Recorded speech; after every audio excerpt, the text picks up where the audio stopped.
noticia de impacto. Sí, pues se está llevando a cabo en el Cantón Naranjito un proyecto educativo social por parte de los estudiantes de la Universidad Estatal de Milagro de la carrera de Educación. ¿En qué consiste este proyecto educativo social? Pues consiste en la comprensión lectora, que se está llevando a cabo por parte de los siguientes estudiantes: Glenda Sánchez, Melanie Camba, Alexia Roca, Santiago Carranza y Arnold Gómez. Dentro de los cuales, dentro de la encuesta, evaluación diagnóstica y la entrevista que ellos han elaborado dentro del quinto año de educación básica, les ha brindado como resultado que el 24% de los estudiantes de esta institución alcanza los aprendizajes requeridos y fundamentales para el año que se encuentra. Más que todo, el 76% de los estudiantes no alcanzan el aprendizaje requerido, ya que se encuentran con un proceso académico más bajo que los normales. Ahora, como dato curioso, también podemos observar que el 12% de los estudiantes de quinto de año básico tienen necesidades educativas especiales y el 88% de los estudiantes son educaciones con sus capacidades normales. También pudimos observar, y como datos brindados que nos han dado, que un cierto porcentaje, que sería el 20% de los estudiantes, vive en zona rural y el otro 80% vive en zona urbana. Este 20% de estudiantes que viven en la zona rural están más propensos a llegar tarde y a tener un retraso académico en sus primeras horas dentro de la institución, lo cual esto provoca un retraso académico, ya que los niños, al llegar tarde, por parte de, dependiendo si es de la responsabilidad o que se queden dormidos o falten a la institución, se van retrasando en el proceso de enseñanza-aprendizaje, los cuales van desnivelando el nivel académico de estos niños, ¿no? A continuación, nuestro compañero Santiago Carranza. Bien, como parte de este proyecto educativo y social que estamos elaborando nosotros los estudiantes de la carrera de educación de la Universidad Estatal de Milagro, hemos encontrado, sobre los datos que usted hablaba anteriormente, la prueba diagnóstica, la evaluación diagnóstica, encontramos que solamente un 24% de los estudiantes alcanzan los aprendizajes requeridos y el resto, el 100% de los estudiantes, no alcanza los aprendizajes requeridos. ¿Qué nos quiere decir esto, compañeros? Que durante los 2 años de pandemia que hemos estado pasando y en el transcurso de este proceso de enseñanza-aprendizaje ha habido una dificultad. ¿Cuál es ese problema? Nosotros hemos elaborado ya un árbol del problema y hemos dicho que es un déficit de interpretación, comprensión y producción de textos escritos y orales en los estudiantes de la educación básica media. Porque no solamente estamos añadiendo a los estudiantes de quinto grado, sino que también estamos impartiendo a estos estudiantes que están dentro de la educación básica media.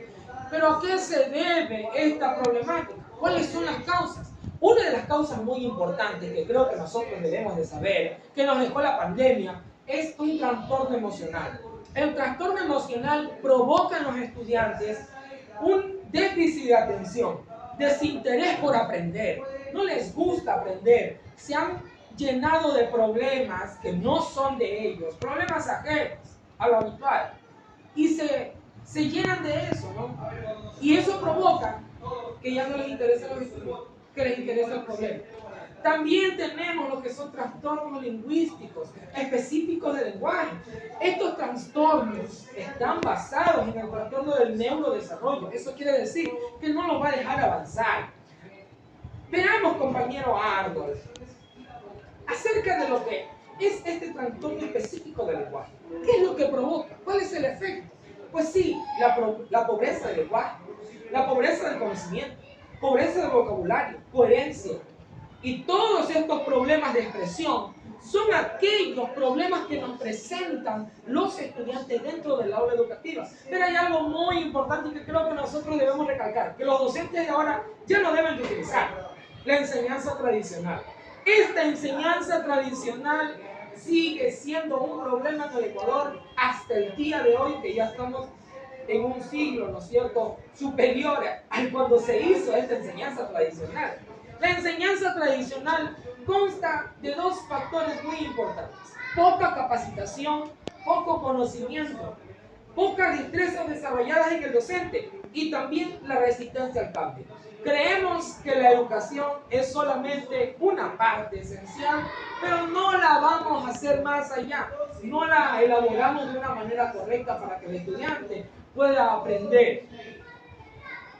Lo que provoca esta causa acerca de la enseñanza tradicionalista provoca en el estudiante un bajo rendimiento académico. ¿Qué nos quiere decir esto? Que la enseñanza de los docentes nos está haciendo efecto en el promedio del estudiante. Este promedio del estudiante hace efecto en escoger una carrera adecuada para el estudiante o escoger la carrera que quiere estudiar en una universidad pública. Este promedio lo puede afectar incluso hasta en el nivel de trabajo. Y por eso es tan importante una de estas causas que nosotros debemos mejorar. Compañero, ¿qué opina usted acerca de este problema? Yo creo que la enseñanza tradicionalista ya ha sido un problema que se viene arraigando desde ya muchos años atrás, lo cual ha sido muy nefasto para el educador, para el estudiante. ¿Por qué? Porque no solo se basa en que el educador se siente y comparta su clase mediante la lectura, y que el estudiante lo que haga es captar, escribir, anotar, llevar, resolver la tarea. Yo creo que la educación es un poquito más allá que eso. La educación es aprender, interactuar, generalizar el concepto de vivienda en la cual el niño se rodea con sus compañeros, utilizar el medio del cual marcó la comunidad. ¿Ya? El estudiante hoy en día aprende por lo que ve, por cómo se lleva, por cómo interactúa, más no aprende por simplemente el contexto que el docente está llevando a cabo. Por medio de la experiencia. Exacto, también. La experiencia es algo fundamental. A un niño le dice, no hagas eso, el niño va y lo hace. Pero si se lo aplica de manera en la enseñanza, si le enseñamos al niño a utilizar hoy en día, que son los aparatos electrónicos, un computador, para beneficio, para el proyecto de avanzar académicamente, el niño lo va a hacer, va a buscar proyectos educativos, va a buscar videos educativos, en los cuales él poco a poco, sin darse cuenta, va a ir aprendiendo. Eso va a ayudar al docente, se cambiando su metodología de enseñanza, pues que el niño comprenda con mucha más facilidad lo que él trata de explicarle, y no solamente lo que él escucha, anotar y llevar a su casa. Yo creo que esto ha sido una conversación bastante productiva para nuestro proyecto educativo y podemos considerar sus opiniones para poder llevarlo. Todo esto es válido, ya que la educación es un campo muy amplio dentro de nuestra investigación y que esto simplemente es una pequeña rama de los problemas que tiene. Muchísimas gracias. Compañera. Dígame, compañera Santiago. Recordemos que este planteamiento del problema, el ángulo del problema, los datos, todo nos ha llevado a una conclusión. Y queremos saber el nivel de investigación de nuestro proyecto. Claro, compañero Santiago, el nivel de investigación de nuestro proyecto es muy bueno y le voy a dar un consejo. El nivel investigativo en el cual se fundamenta este proyecto educativo social es en relación. ¿Le gustaría saber más del tema? Claro que sí, me interesa. Los estudios de nivel relacional tienen el enfoque científico. Son tipo básico o puro, ya que buscan incrementar el conocimiento existente en la realidad en el campo teórico.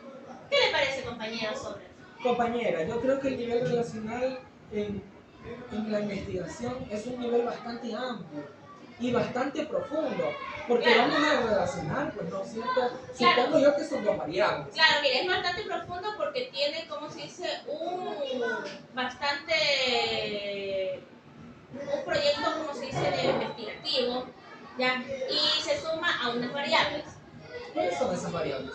¿ya? ¿Cuáles son estas variables, compañera? ¿La que puede hablar acerca de este nivel de investigación relacional? Claro, compañero, le voy a sacar de su duda sobre las variables. Tenemos dos clases de variables. Ya, las variables serían que son dos tipos de variables que se encuentran en la primera. La primera se denomina como la variable supervisora, en la cual que guía el estudio relacional. Y la segunda variable es la que se denomina y se asocia a la cual de una de las variables de la mínima categoría. ¿Le gustaría saber cuáles son las variables y cómo se llaman? Claro que sí, por favor. Vamos con el siguiente capítulo. La variable de supervisión, que es la comprensión lectora, y la variable de la asociación, que es el desarrollo lingüístico de los estudiantes. ¿Qué le parece, compañero, estas dos variables? La variable de supervisión, que supongo que es la variable principal, la comprensión lectora, un tema muy interesante, Claro. que hoy en día debemos de tratarlo muchísimo, más que todo en nuestro Ecuador. Recordemos que en el 56% de los ecuatorianos lee aproximadamente 3 horas a la semana. A la semana. Es decir, que lee muy poco. Y que solo 3 de cada 100 personas en el Ecuador leen 15 horas en el día. O sea, usted dice que eso es poco. Eso es muy poco. ¿Cuánto más o menos usted diría, compañero, que debería de leer un estudiante o una persona? Ya, viceversa. Estamos hablando de que un día tiene 24 horas. Claro. Si un día tiene 24 horas y hay 7 días a la semana, nosotros tenemos aproximadamente, dedicándole solamente 2 horas, 2 horas diarias de lectura. Tenemos 14 horas de lectura a la semana para un nivel básico de conocimiento, que podemos implementar, ¿no?, en la comprensión lectora, en los estudiantes. Y ahí nace la segunda variable, que es súper importante. Que es el desarrollo lingüístico de los estudiantes. Las competencias lingüísticas de los estudiantes. Algo tan bello. Ese es un tema muy profundo y, como le digo, eso abarca bastante, ¿no?, en la persona, en su día cotidiano. Claro que sí. ¿Cómo usted nos pudiera dar un ejemplo sobre el desarrollo lingüístico de un estudiante? Más o menos para tener esa Para perspectiva. tenerla en consideración. Bueno, yo pienso que el desarrollo lingüístico del estudiante nace desde la casa, desde el hogar. Las costumbres, la cultura literaria de cada hogar. Si nosotros mantenemos una cultura literaria permanente en el hogar, la cultura literaria se trasladará a la escuela, al colegio, a la universidad, al lugar de profesión y futuramente a los hijos. Nosotros tenemos que sembrar la cultura literaria. Entonces, usted se está refiriendo a que nosotros somos los responsables, como se dice, de tener una cultura más avanzada, ¿ya? Exacto. Me parece muy bien. Ha sido una conversación impresionante. Claro, excelente, porque nos empapa más el tema y eso nos ayuda también como a futuros docentes a ejercer. Le agradecemos muchísimo a todos ustedes. Espero más en el siguiente. Compañero Alexis, es un gusto tenerlo aquí. Sé que vamos a hablar de un tema muy interesante sobre el cual también los demás quisieran aprender. Ya, usted nos va a hablar sobre un nivel de investigación que abarca algunos temas. ¿Nos puede hablar cuál es el campo de acción y por qué? Bueno, un gusto. Bueno, nuestro campo de acción se basa y se fundamenta en nuestra investigación científica. ¿Por qué? Porque promueve productos que incentivan al uso de las ciencias exactas y genera interés en enfocar solucionar o experiencias científicas en situaciones cotidianas. Me parece un tema muy interesante, ¿verdad? Ya, también abarca otro tema que queremos saber, ¿qué es el paradigma de la investigación? Claro, nuestro paradigma va de la investigación positivista. ¿Por qué? Porque nuestro campo de acción basa en la investigación científica. Muy interesante, muy interesante. También nos puede hablar de un enfoque. Ya. ¿Nos puede hablar sobre aquello? Nuestro enfoque va a lo que es la cuantitativa. ¿Por qué? Porque nos estamos basando a cantidades y porcentajes. Muy interesante. Es un gusto haberlo tenido aquí y aprendido más del tema. Buenas tardes, mi estimado Milenio. Usted es el experto en hablar de este proyecto y nos puede contar sobre qué significan los objetivos generales y los objetivos específicos de la BP. Muy buenas tardes, mi estimado Alexis. Como objetivo general tenemos determinar la correlación entre la comprensión lectora y la competencia lingüística por medio de observación de los estudiantes, por medio de talleres, prueba de diagnóstico, encuestas. ¿Para qué? Para uno tener en cuenta y llevar a cabo cuál es el problema que ellos tienen en el momento de aprendizaje, ya sea por medio de la lectura, por palabras que a ellos se les dificultan aprender en la comprensión lingüística y en la comprensión lectora. Muy interesante. Bueno, interesante. ¿Y usted nos puede hablar sobre lo que significan los objetivos específicos? Sí, compañero. En los objetivos específicos encontramos que debemos identificar un lugar que promueva la comprensión lectora en los estudiantes para que ellos se sientan libres de poder aprender con ese entusiasmo de poder practicar una lectura y no se sientan aturdidos al momento de ellos aprender, de leer y que no se sientan asustados al ver a un docente con una mala actitud. Porque para eso es identificar un espacio que esté libre, que haya un ambiente sano y no perjudique al momento de escuchar al docente. Buenas tardes, aquí tenemos a mi compañero Santiago y él nos va a hablar sobre cómo se está llevando a cabo la elaboración del proyecto que se está realizando en la institución La Dolorosa. Cuéntenos, compañero Santiago, ¿cómo está llevando usted, que es el líder de este grupo, cómo está llevando usted a cabo la elaboración del proyecto? ¿Cómo se ha ido su sentido? ¿Cómo se siente al trabajar en equipo? Bueno, creo yo que la elaboración del proyecto se está realizando de la mejor manera posible. Hemos logrado grandes cosas en el transcurso de estas últimas 5 semanas en las cuales hemos venido trabajando con los compañeros docentes, facilitadores. Hemos estado trabajando en talleres prácticos, creativos, inclusivos, porque recordemos que tenemos estudiantes con necesidades educativas especiales. Hemos hecho elaboraciones con los estudiantes, creado historias, hemos conversado con los padres de familia, hemos dialogado con los docentes, hemos dialogado con las autoridades y hemos conversado con personas expertas que nos están asesorando sobre nuestro proyecto educativo y social. Creo yo que vamos en buen camino.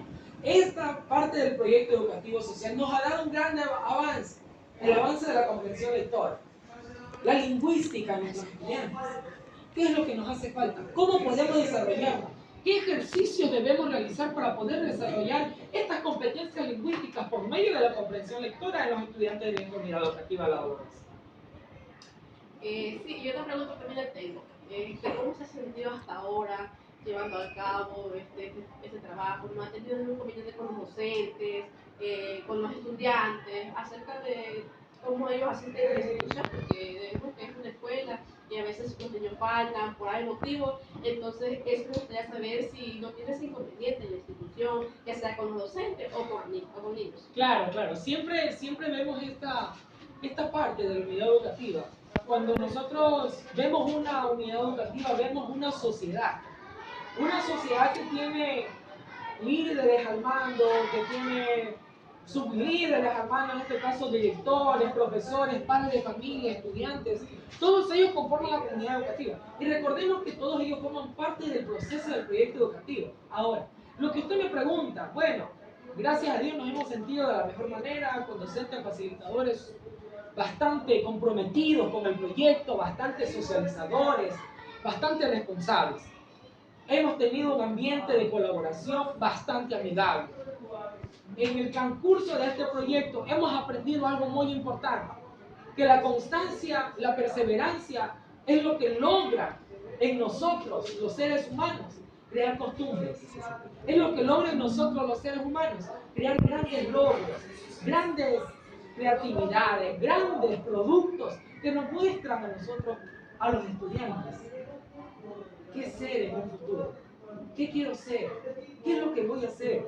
Sí faltan, muchos faltan, como todos los niños, faltan, por diferentes problemas, por diferentes actitudes, etc.